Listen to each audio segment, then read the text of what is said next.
welcome to Accidental Kiss. This is a podcast where we analyze the representation, or lack thereof, in Asian dramas from the perspective of drama fans. My name is Faith. I'm a Black U.S. citizen living in Japan who was maybe a little too obsessed with Asian dramas in her college days. Thank you so much for tuning in. I'm Watanya, and I am Lao or Laotian, whichever term you prefer. I grew up with Asian dramas. Well, mostly Taiwan's, but yeah. Not Taiwan. Thai ones from like Thailand. Okay. In our very first episode, we'd like to talk about the first season of a classic Japanese drama series that has multiple different versions made by various countries and even more sequels and remakes. It's none other than the legendary Hana Yori Dango. Well, I heard Thailand's making yet another version. F for Thailand. Of course they are.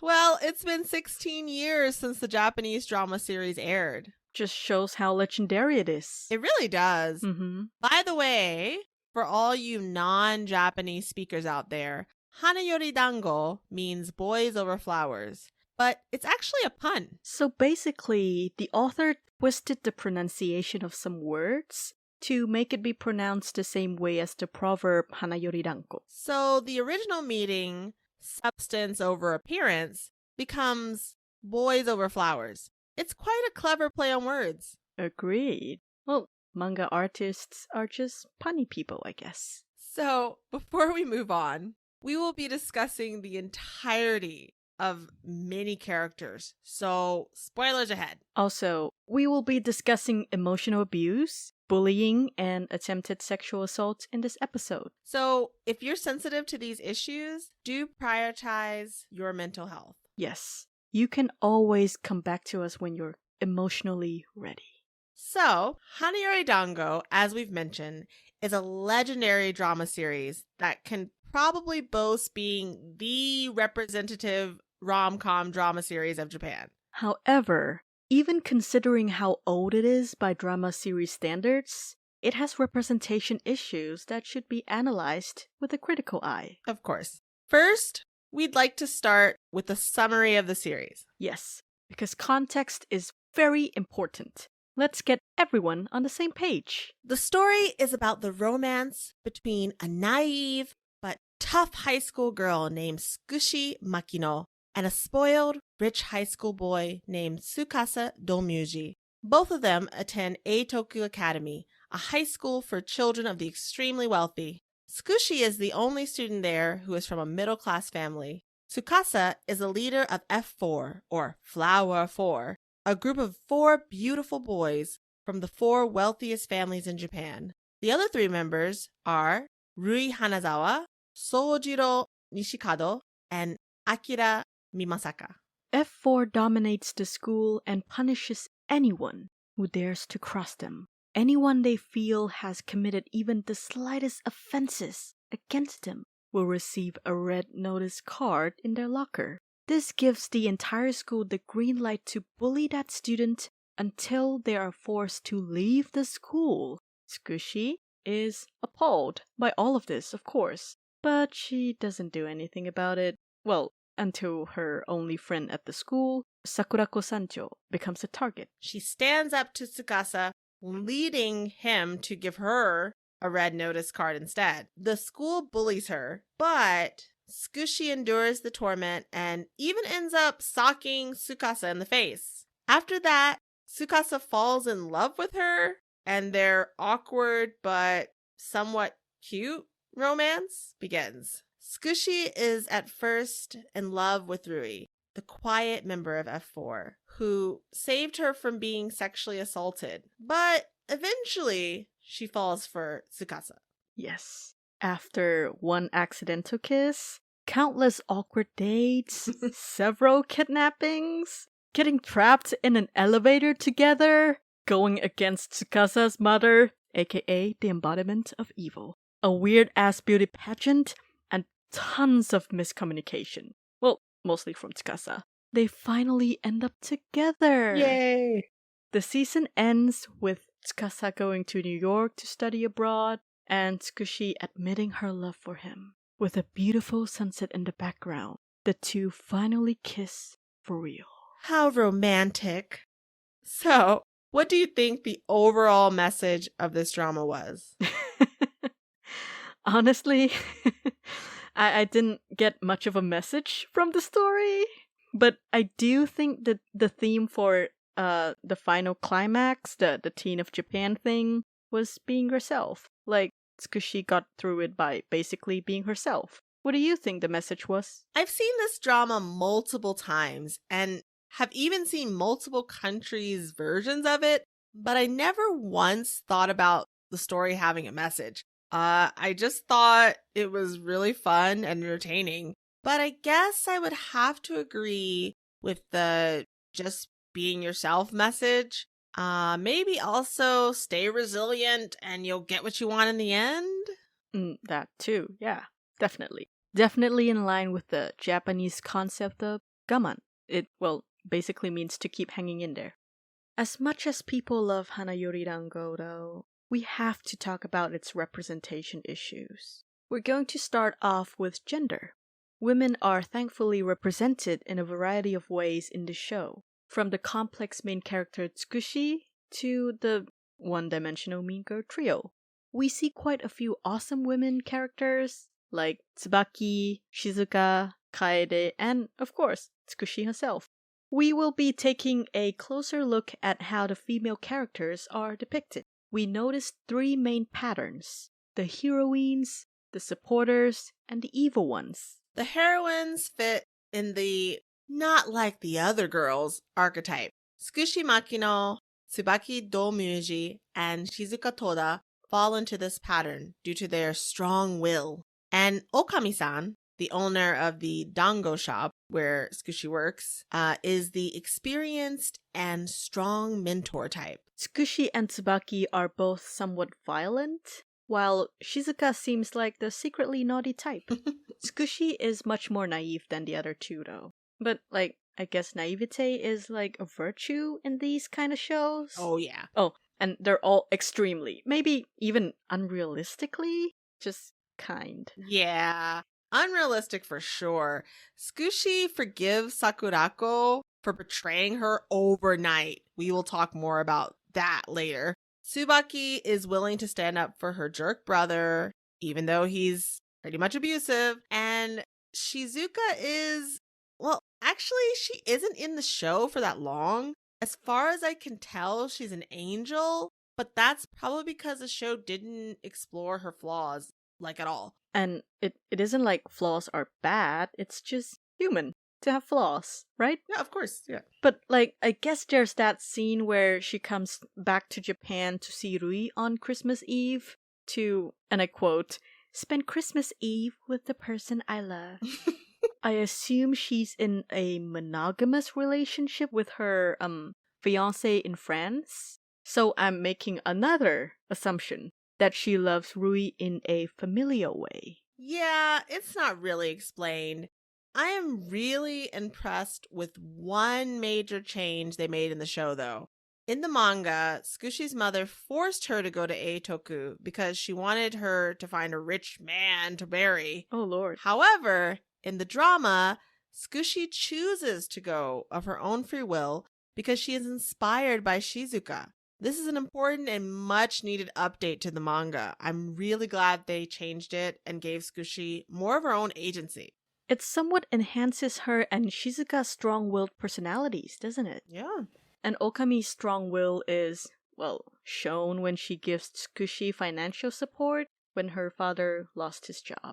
She also ends the emotional fling that she has with an F4 member of her own accord. You know, I think all their names have meaning behind them. You mean like how Tsukushi's name means weed? Not that weed, but the kind you don't want in your garden. She's proud to be strong and resilient, like weed. Yeah, and I think Tsubaki's name might have been indicating her personality too. Really? So in flower language, her name means humble beauty and kindness. Shizuka, whose name means quiet, is rebellious in a quiet way. Good point. As for Okami-san, who supports and gives Tsukushi advice, her name in kanji translates to female general, like in the army or something. Oh, wow. That's really interesting. Now, moving on to the supporters. The supporters of Hana Yori Dango are definitely Yuki Matsuoka and Chieko Makino. They're Tsukushi's childhood friend and mother, respectively. They're basically there to support the main character, and their backstories aren't really explored. Yuki, whose name translates to kind princess, has a short revenge arc with her jerk boyfriend, but she is passive 90% of the time and just lets Sojiro take the lead. Chieko, in the series at least, tries to help Tsukushi the best she can. And although she slut shames Tsukushi for, spending the night with Tsukasa, well, up until she hears that he's rich. Of course. When Tsukasa's mother tried to bribe her family, she refused and even poured salt on her head. The salt scene was pretty cool.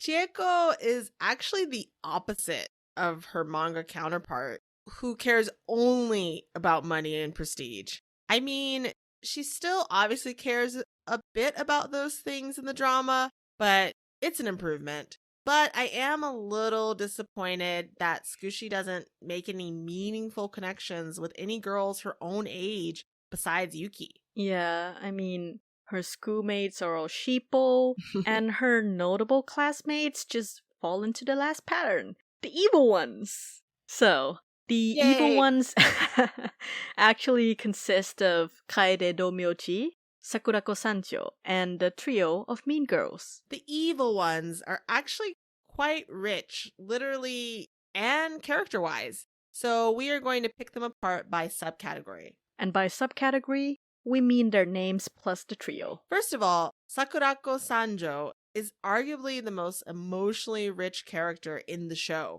She is first seen as Tsukushi's only friend at Eitoku. She seems sweet and innocent with just the right amount of cluelessness and naivete. However, we find out in later episodes that she was actually only putting on an act to get revenge on Tsukasa for calling her ugly in kindergarten. Freaking kindergarten. Her face wasn't even fully developed yet. Not even close. Also, Tsukasa is such a jerk. I know, right? Anyway, this caused her to leave Eitoku, go abroad, and get plastic surgery to become beautiful. Well, hopefully not when she was still a child. Hopefully not. Like, she cared so much about what a boy thought of her and how she looked that she changed her entire face to please him. She tries to sabotage Tsukushi and Tsukasa's relationship before it even really starts, but ends up bringing them even closer together. She's portrayed as manipulative, looks obsessed, boy-crazed, mean, and catty. She is a woman scorned, and hell hath no greater fury. I mean, she kind of has a redemption arc? Arc? Would you call it an arc? I mean, she helped Tsukushi during the climax, and also we should note that experienced girls like her are seen as bad and undesirable. Ugh, sounds slut-shamey for sure. Yep. And talking about slut-shaming, the biggest shamers of the show are probably Yuriko, Minako, and Erika. Well, you might not remember their names, but they are the trio of mean girls in the show. They are constantly harassing and belittling Tsukushi. I think I heard one of the girls calling out Yuriko's name when Tsukasa pushes her, but it's really, really forgettable. I've seen this show multiple times, and even I didn't catch that. It's that forgettable. Anyway, the trio is jealous of Tsukushi and her relationship with Tsukasa, and will do virtually anything they can to sabotage her. They are depicted as catty, selfish, conceited, just mean airheads who just follow whatever F4 tells them to do, for the most part. Actually, for all the parts. Yeah, pretty much. Yeah. I think the only thing they don't follow is anything that, would make Scooshy, if they're like, okay, no, if Skasa would be like, oh, Scooshy's my girlfriend, so, Oh treat her yeah, nice. I don't think they would follow that. in that But case, anything yeah. else. Well, they always fangirl over F4 whenever they're present, which is more or less all the time. And they're mostly there to be foils to Squishy. They are the other girls. The Who other just hate girls. on other girls and have a disdain for poor people. Last but not least, we have Kaede Domyuji, Tsukasa and Tsubaki's mother. She is the head of the Domyuji financial group. She is a cutthroat boss lady who often lacks basic human compassion. There are a few scenes throughout the show where she fires members of her staff over the tiniest mistakes and has no remorse. Can anyone say worst job security ever? Worst job security ever! Okay, thank you. Yeah. Kaede sees everyone who is not super rich as tools, and she even sees Tsukasa's friends who, happen to be the other richest families. They come from the other richest families in Japan, but even them, she sees them as, merely wastes of time that, Tsukasa could be spending earning more wealth. She is the main villain of the series. She views Tsukasa and Tsukushi's relationship as a threat to the future of the Domyuji group and wants Tsukasa to marry a rich girl. Well, apparently the word love doesn't exist in her dictionary. Oh no, it doesn't. She definitely is the stereotypical overworking mother who has no time for her children and is overambitious. It is also hinted that her neglect for her son is one of the major reasons he turned out to be such an asshole in the first place. Classic parental neglect. I mean, but, father also isn't there, but Yep. okay. Yeah, we don't really even know if he's alive. But moving on. Moving on. Men are also portrayed in various ways in Hana Yori Dango. We noticed, again, 3 main patterns: supporters, backup guys, and the one. The supporters, in this case, don't just refer to characters that are there to support the main character, but also the main villain. The male supporters include Haruo and Susumu Makino, Tsukushi's father and brother respectively, and Nishida, Tsukasa's mother's secretary. Haruo and Susumu are obviously supporting Tsukushi, while Nishida supports Kaede.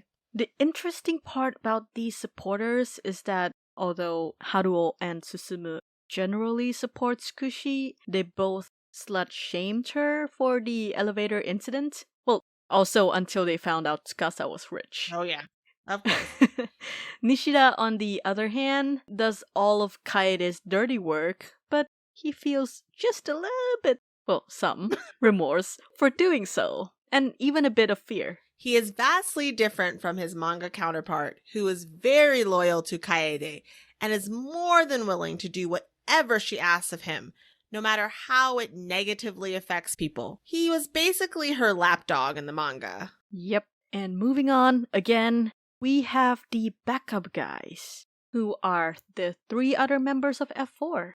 Soichiro Nishikado, Akira Mimasaka, and the popular Rui Hanazawa.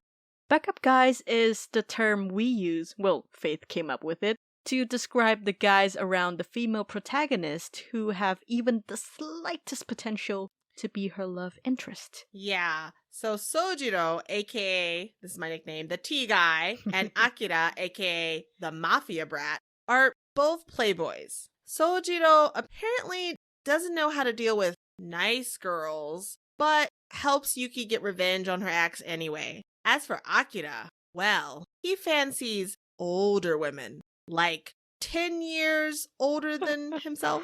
Oh lord. One of the most memorable scenes I have of Akira is when an older woman showed him her divorce papers. He just kissed her and then just broke up with her right after. And then he chased her out of his private room in the club that they were in. That's so cruel. I guess the only nice guy in F4 is Rui. I guess. He is the silent and cool member of F4 and was my favorite character in the show. However, after watching the series again, over 10 years later, I've noticed some disturbing things about his character. Although he is nicer to Tsukushi than Tsukasa was, especially in the beginning, he wasn't as nice as I remember. He is very cold and distant to most people. He is also bored by everything and only seems to care about himself. Well, that and everything related to Shizuka. Oh, yes. He also tells Tsukushi to stop venting in the stairwell because that's where he reads. And he even claims that he interferes with her near rape only because they were being too noisy. Like, what is that? Not a good look, man. Not a good look. I mean, I'm sure he was just trying to act cool or whatever, but that's a dick thing to say to a girl who was almost raped, especially when it was orchestrated by your best friend. Mm-hmm. Well, this seems like a good time to talk about said best friend. I mean, he happens to be the one.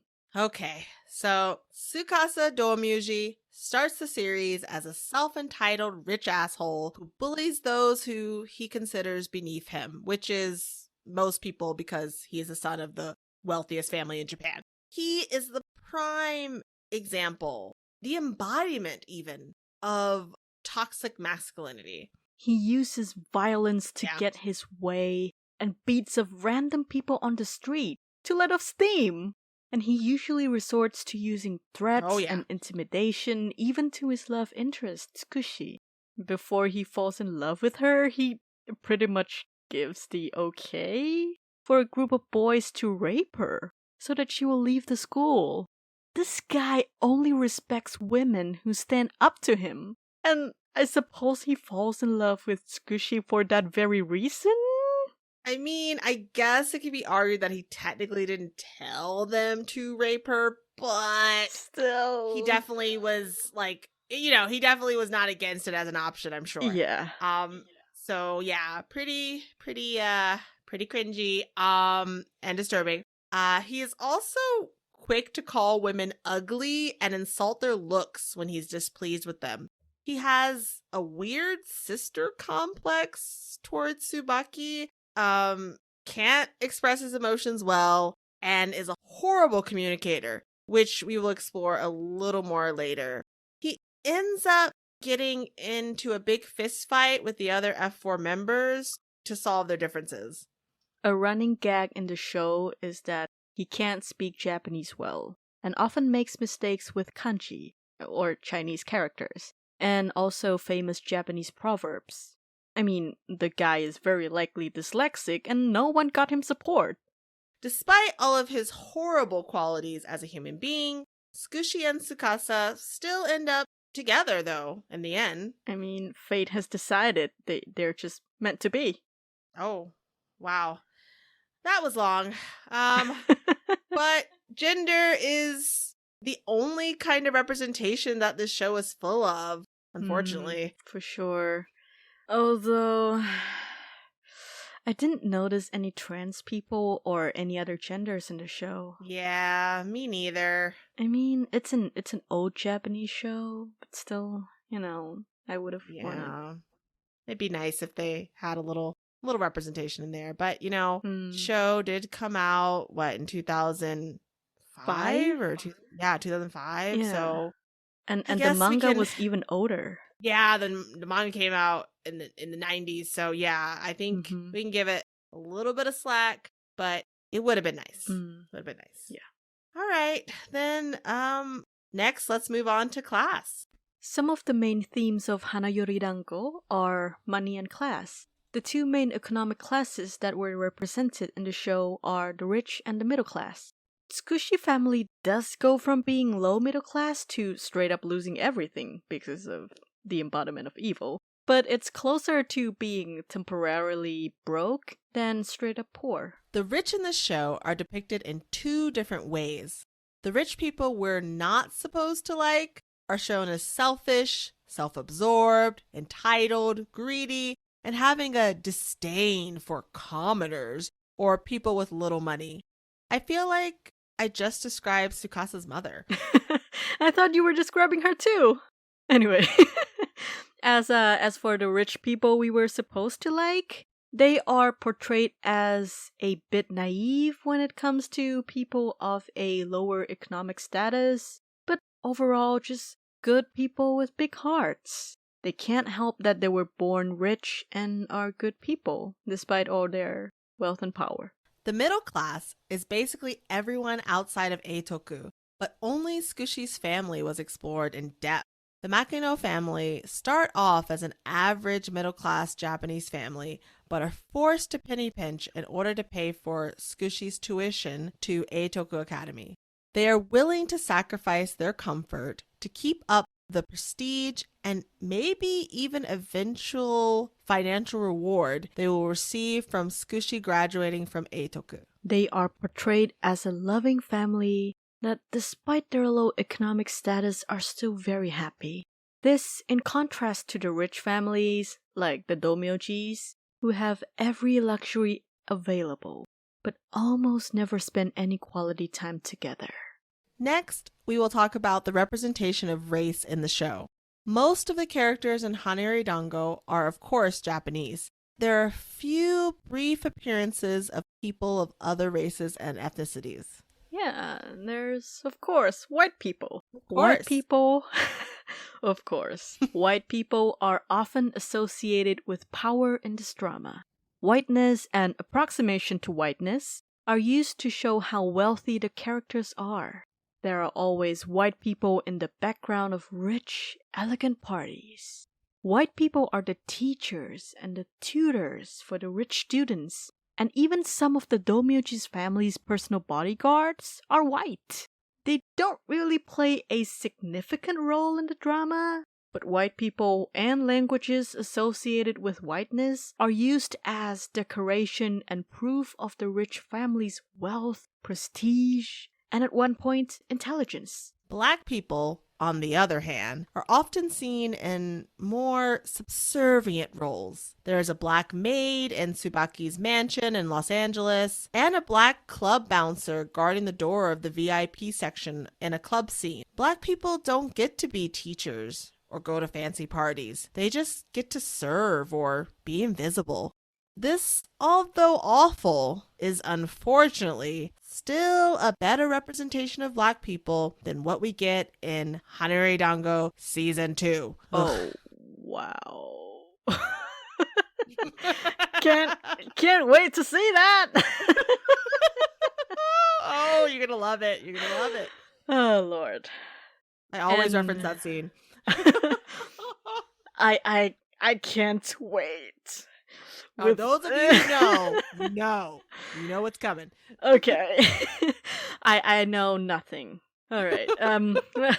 Before we sidetrack any further, there is no other Asian representation that is mentioned in the show. They didn't even create a Chinese character to teach Tsukushi Mandarin Chinese.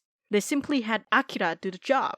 But to be fair, Tsuyoshi Abe, the actor who plays Akira, is Japanese Chinese. He can speak both Japanese and Mandarin Chinese fluently. Hana Yori Dango was his first Japanese drama. And finally, there is no representation or even mention of the indigenous people of Japan like the Ainu or the Ryukyuans. Sadly, not surprising at all. Now, let's move on to the representation of sexuality. Sexual orientation outside of the heteronormative narrative is also completely ignored. I mean, I didn't even notice any queer coding, neutral or otherwise. They want you to know that this is a straight story and that homosexuality doesn't exist. It's sad, but I guess no representation is better than bad representation? Oh, believe me, when you see the Black representation in season 2 of this show, you'll agree with that, definitely. All right. I mean, I'm just gonna hope there isn't any blackface. No, thankfully, that's the one, that's the one good thing thing they didn't do. I mean, that's the one good thing that, it's not in, that is not in there. Okay. Yes. Okay. That is good. There are a lot of dramas. There are other dramas where it is there. Oh, So, Lord. yeah, no. I mean, yeah, I know. I know of them. I mean, they do exist. They do exist. I mean, but yeah, no. I mean, good guess, but thankfully, no. Thankfully, it wasn't that atrocious. No. Thankfully. Still pretty bad though.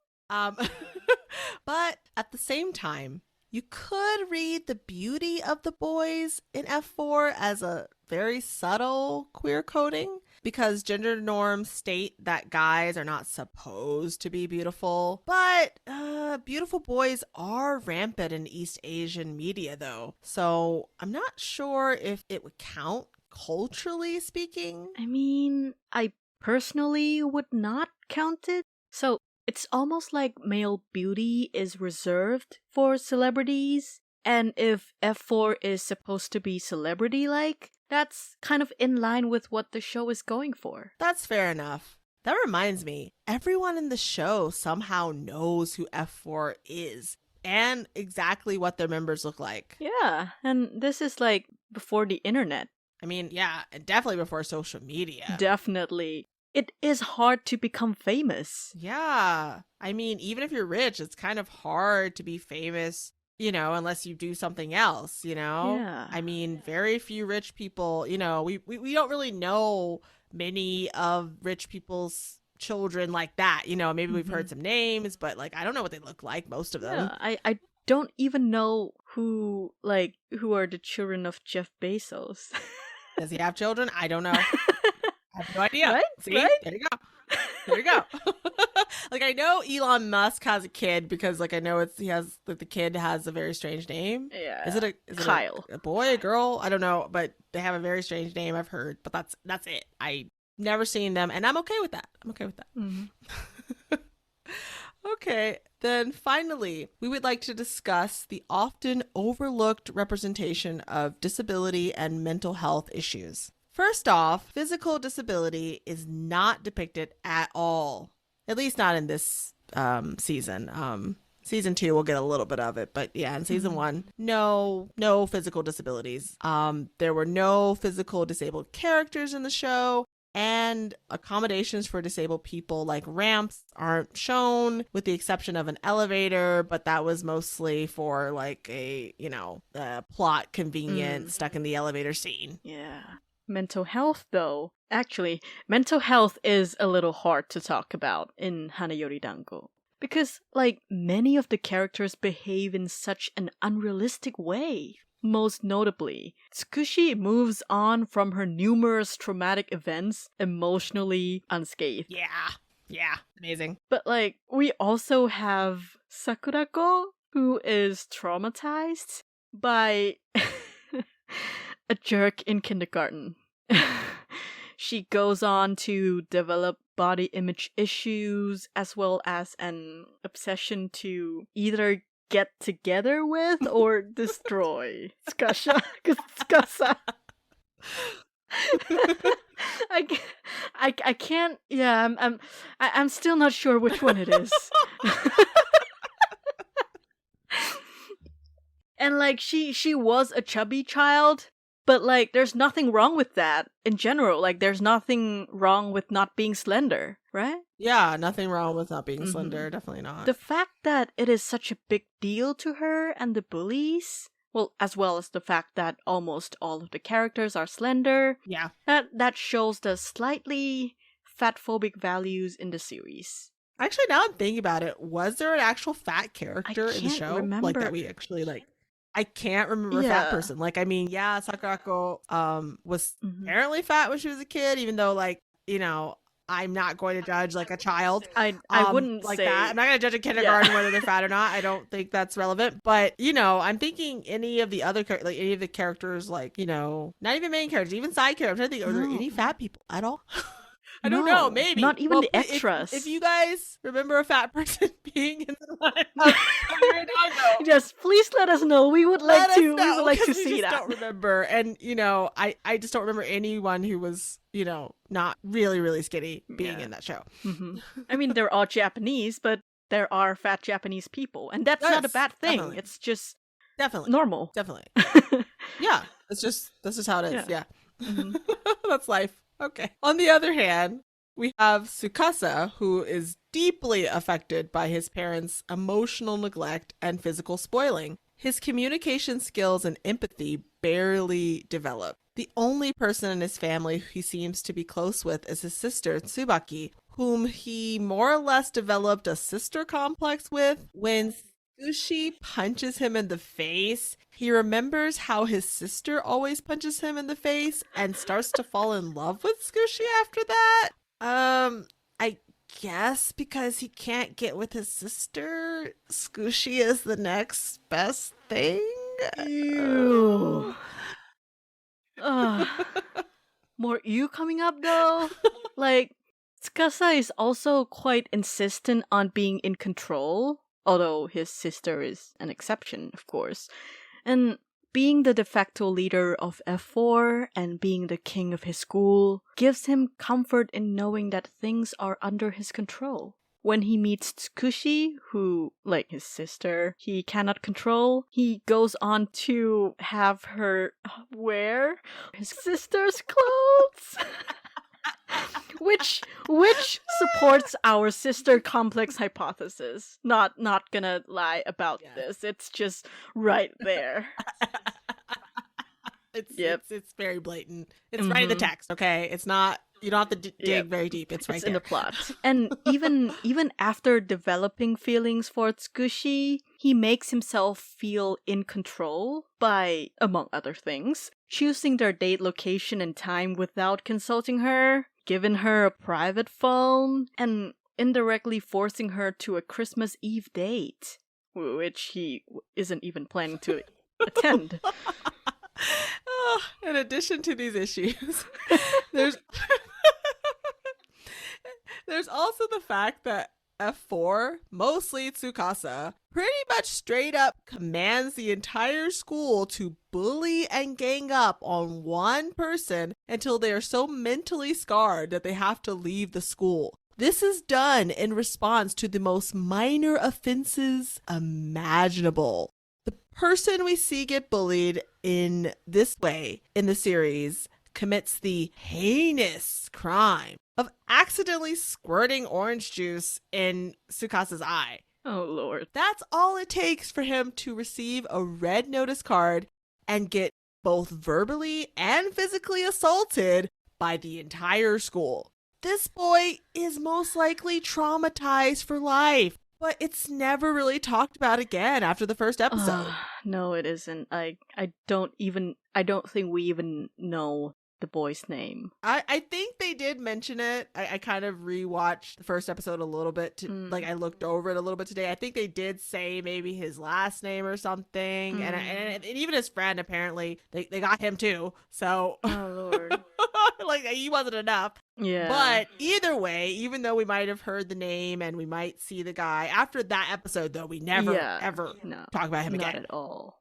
And all of these problematic issues that we listed, they are just apparent in the series, but they were not addressed or just dealt with in any meaningful way. Also, I didn't notice any acknowledged neurodivergence. Even Tsukasa's possible dyslexia was a running gag. Yeah, just, oh no, he can't read right. What's wrong with him? Like, I mean, that's it. That's so funny. Like, that's.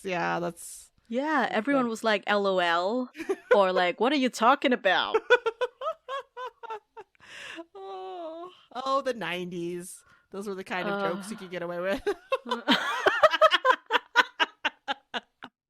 Sounds about right. Not gonna lie, sounds about right. All right.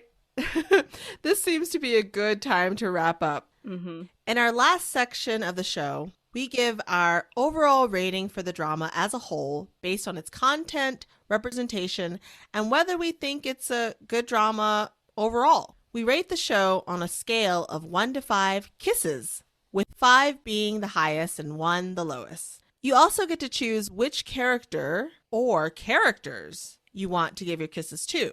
This rating system is inspired by my favorite podcast, the Bechtolcast's Nipple Scale. So then, Watanya, how many kisses would you give this show and why? And are there any characters in the series you would like to give your kisses to?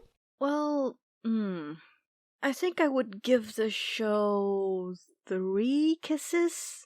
Watching this as an adult, I saw so many issues regarding both message and representation.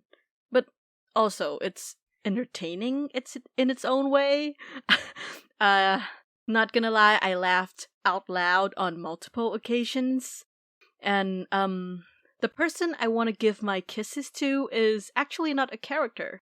It's the singer of one of the theme songs, Otsuka Ai. I just love her voice and her song. It enhances the drama of whichever scene it's played in. It's amazing. Anyway, yeah. How about you? How many kisses?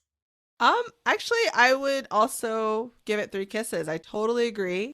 The show is pretty entertaining overall, even just talking about it right now. Even though we talk about, some of the problematic things in the show, it's still entertaining to talk about, though. I still have fun talking about it. Whenever I discuss it, I always have fun. And it still makes me laugh and smile after all these years, despite some of the glaring issues. I'd like to give 1 kiss to Tsukushi because I love her actress, Mao Inoue. 1 to Shizuka because she should have been in the show more.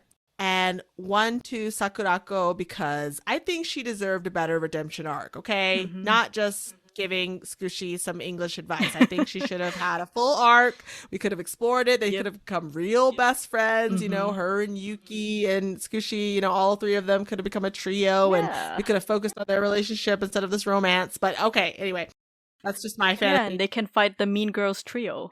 Yeah, they could, oh my god, they could verse, like have their nice girl trio versus the mean girl trio, and they have like a fight to the, I don't know, to the death or something. no, not to the death. Like they have a fight and, that would have been a more interesting story to me, honestly, but, whatever. Still, yeah. So would you recommend people watching it? Oh yeah, I would definitely recommend watching Hana Yori Dango. I recommend it as a drama series. Especially if you're a new drama watcher, I think it's good because it's a pretty solid story and series to start with. What about you? Would you recommend it? Yeah, I would also recommend watching it, well, mostly for entertainment value and maybe research. Yeah. I mean, yeah. I mean, it's popular for a reason, right? Yeah. I mean, it's a very fun series. And research in 90s tropes. Yeah, also Asian media, I would say, Asian media, especially rom-coms. This is, I feel like this is the template for a lot of them. So yeah, I think it'd be good for research purposes, definitely. And so for those of you who choose to watch Hana Yori Dango for the first time, first of all, no judgments at all. But here's a content warning. There's going to be emotional abuse and also attempted sexual assault. Yes. And Tsukasa's behavior might also bring up some not so pleasant memories in survivors of abusive relationships. Oh, and also covert fat phobia and overt bullying. Poor Sakurako. Poor Sakurako, indeed. And that's the end of our first episode. Thanks so much for joining us. If you would like to contact us, please email us at kiss.accidental@gmail.com. You can subscribe to our podcast on Apple Podcasts, Spotify, YouTube, or wherever you get your podcasts. Just search for Accidental Kiss. You can also follow us on Twitter at kiss_accidental and on Instagram at accidentalkiss. Let us know if you have any other Asian drama series you'd like us to cover on the show. Your suggestion might make it into a future episode. And finally, stay tuned for our next episode where we'll be looking at the 2008 remake of the Thai drama Jamleirak or Love Slave. Until then, see you! See you!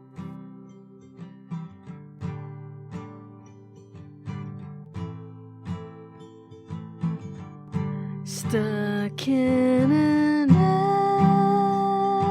elevator where everything everything's amiss. Forced to marry the first guy you accidentally kiss. Betrayed by your only friend, so she can get the guy. The reasons above and more are why. The way we feel about Asian dramas is just so complicated. It is so complicated.